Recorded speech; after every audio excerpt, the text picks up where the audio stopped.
They owe you 45 days. 45 days of warning in writing before your credit card company can raise the rate on your card. Not 30, not we'll tell you once it's already done. 45 days ahead of time by federal law.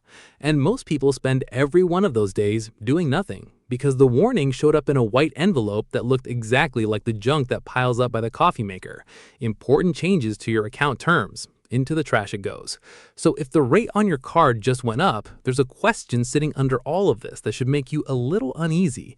Did that letter come? Did they actually give you the 45 days? Because there's two versions of what just happened to you. In one, they followed the rule down to the day. In the other, they reached back and raised the rate on money you already owed. And that, most of the time, is something the law says they simply can't do. The gap between those two versions, on a real balance, it's hundreds of dollars, sometimes a lot more. Let's find out which one landed in your mailbox. There's a stack of statements somewhere in your house right now. Maybe a drawer, maybe a folder marked important that isn't organized so much as it's where things go to be forgotten. And if the rate on your card climbed recently, the whole story is sitting in that stack. You just have to know which two lines to compare. Pull the statement before the change. Look at the APR. Then pull a recent one and look at the same line. That's it. That's the whole crime scene. The number went from something to something bigger, and the question is whether they were allowed to do it and whether they told you first. Here's what the law actually says, in plain words. There's a federal law, people call it the Credit Card Act, passed back in 2009, and it rewrote the rules on exactly this. The heart of it is a rule that says before a card company makes a big change to your account and a rate hike is about as big as it gets, they have to send you a written notice at least 45 days before it kicks in. Not a phone call, not a line buried in the app. A written notice, mailed or emailed, with a countdown attached. 45 days. That's the number to burn into your memory, because everything hinges on it. And the reason that number exists isn't kindness, it's leverage. Those 45 days are supposed to be your window to do something. Move the balance to another card, pay it down, call and complain, shop around before the higher rate starts eating you. The law basically decided that a rate hike sprung on you with no warning isn't a fair fight, so it forced them to give you a head start. Whether people use that head start is another matter. Most don't. Most never see the gun go off. Now, here's where it gets more interesting than the title lets on. And honestly, this is the part I wish somebody had explained to me the first time my own rate jumped. There are actually two separate protections stacked on top of each other, and people blur them together and confuse themselves. The first one is about warning you. That's the 45 days. The second one is about whether they can even do it at all, and which of your money it's allowed to touch. Two different rules. Keep them apart in your head, because that second rule is the one that quietly does the heavy lifting. The law says a card company generally cannot raise the rate on the balance you already carry, the debt that's already sitting there. They can raise the rate going forward on new stuff you buy with that 45-day notice, but the money you already owe, that's supposed to be frozen at the rate you agreed to when you spent it. The government's own consumer agency, the CFPB, puts it about as bluntly as a government agency ever puts anything. Your rate on existing balances generally can't go up unless you're behind on your payments. Sit with that for a second, because it flips the whole thing. If your rate went up and it only hit new purchases and you got a letter 45 days out, that's the system working exactly like it's supposed to. Annoying, expensive, but legal.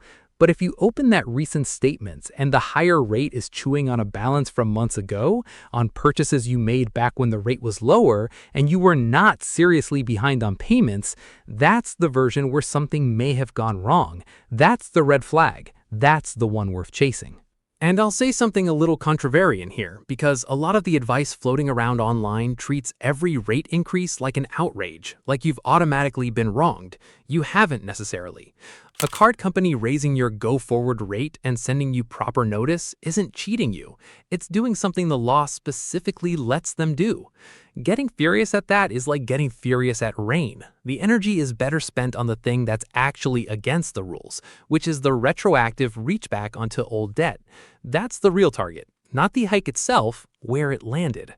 So how do you tell which bucket you're in? You ask 3 quick questions, and they're not complicated.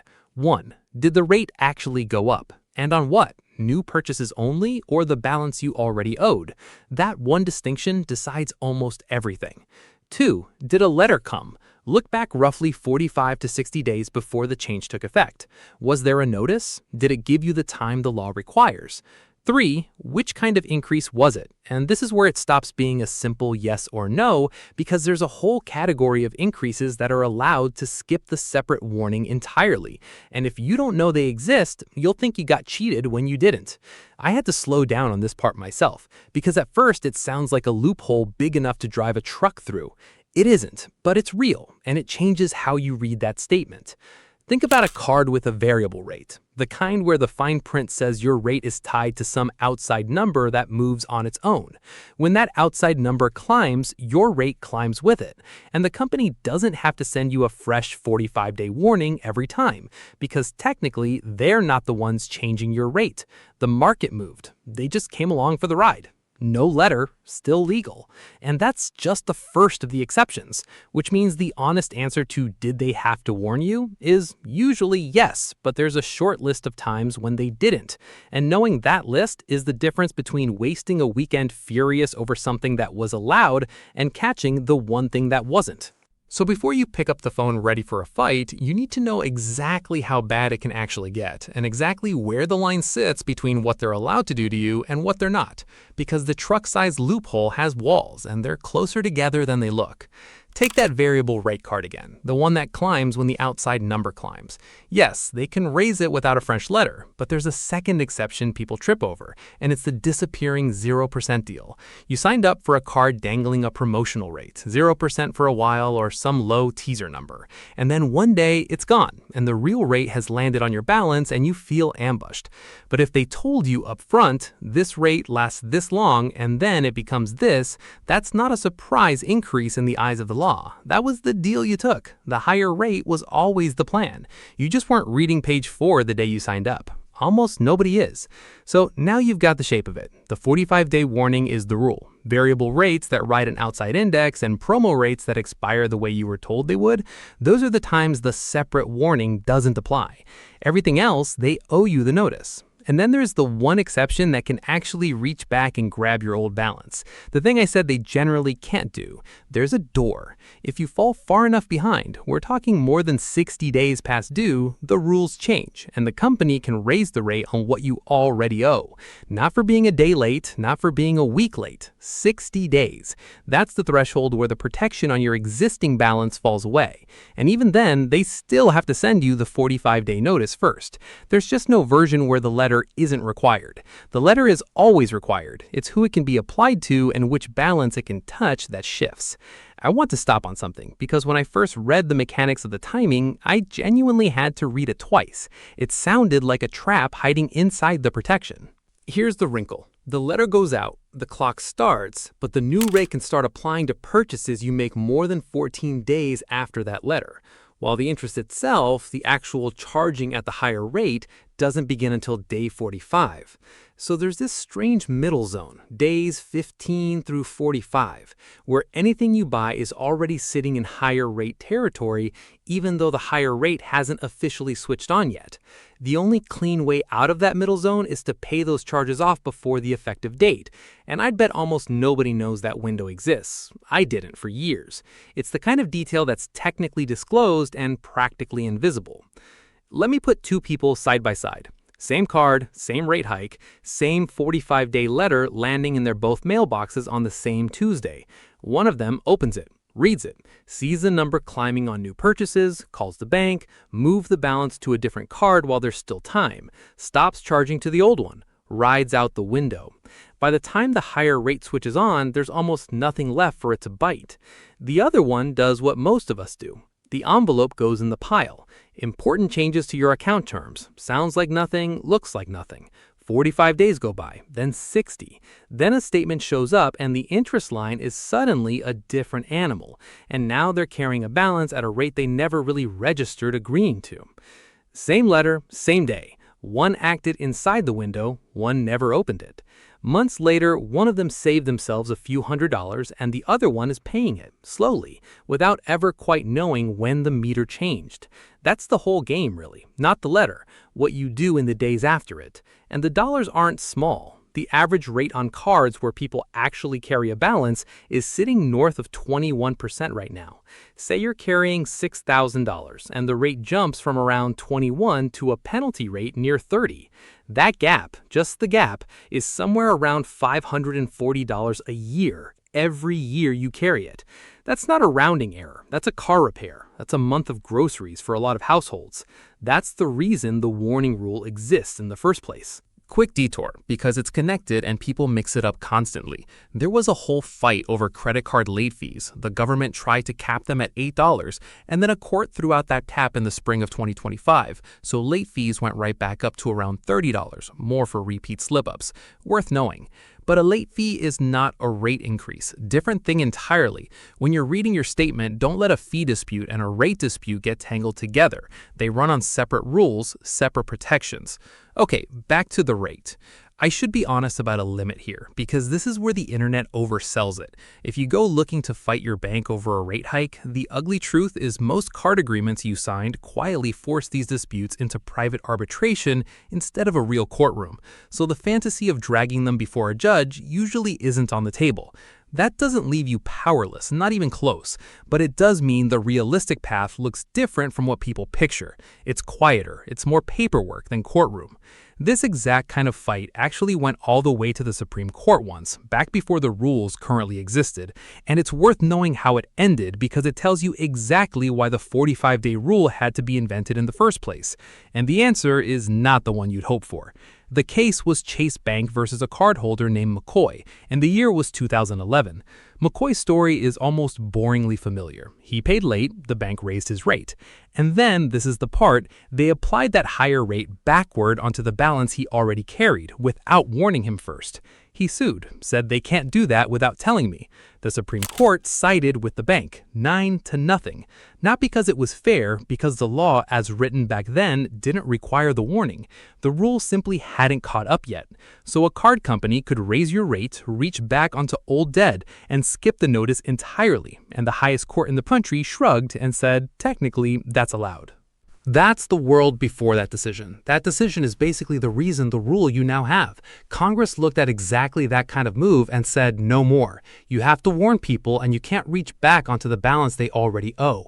Everything I walked you through is the fix for the thing that happened to McCoy. So when someone tells you the warning rule is just red tape, that's the story to remember. It came from a real person who got burned in a way that's now against the rules. So what do people actually do standing in your shoes? Statement in hand, rate suddenly higher.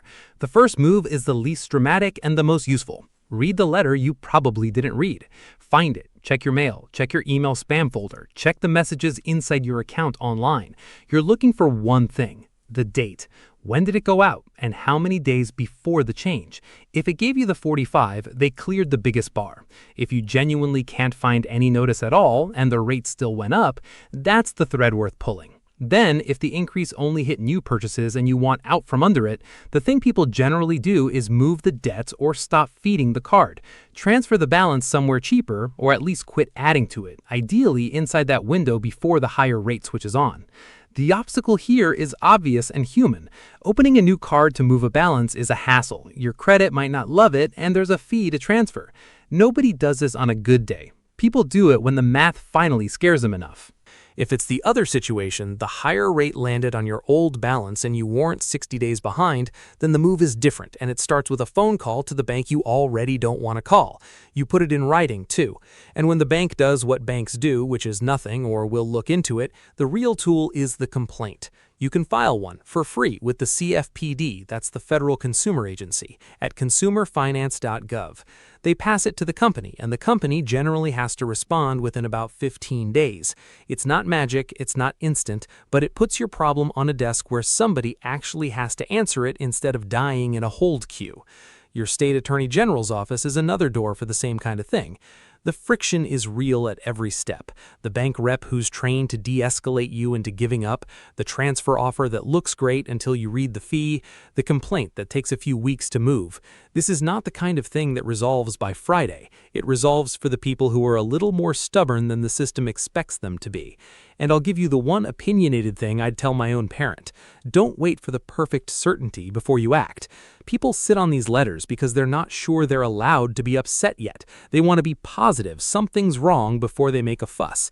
That instinct costs them the window. If your rate jumped and it touched money you already owed, you don't need to be certain. You need to ask the question, in writing, early. The worst outcome of asking, you were right that it was legal. The worst outcome of staying quiet is you pay for months on something that never should have happened. There's also a point where this stops being a video problem. If the numbers are big, or the bank is claiming you were delinquent when you know you weren't, or there's something tangled about your account you can't get a straight answer on, that's where you stop reading strangers on the internet, me included, and talk to a real lawyer in your own state who can look at your actual paperwork. A 20-minute explainer can hand you the map. It can't drive the car for your specific situation. And the higher the stakes, that's more true, not less. So go find the letter. It's probably in that drawer or that folder marked important under the takeout menus and the warranty cards for things you no longer own. White envelope, dull official words on the front, the kind of thing your eyes slide right past. And the whole time it sat there unopened, a clock was running. 45 days that belonged to you that the law fought to give you, spent doing nothing because nobody ever told you the envelope mattered. Open it, even now, even late. Read the date, find the number, and see which version of the story actually happened to you.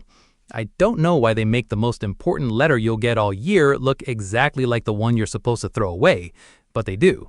And knowing that, knowing to look twice at the boring envelope might be the most valuable thing nobody ever bothered to teach you.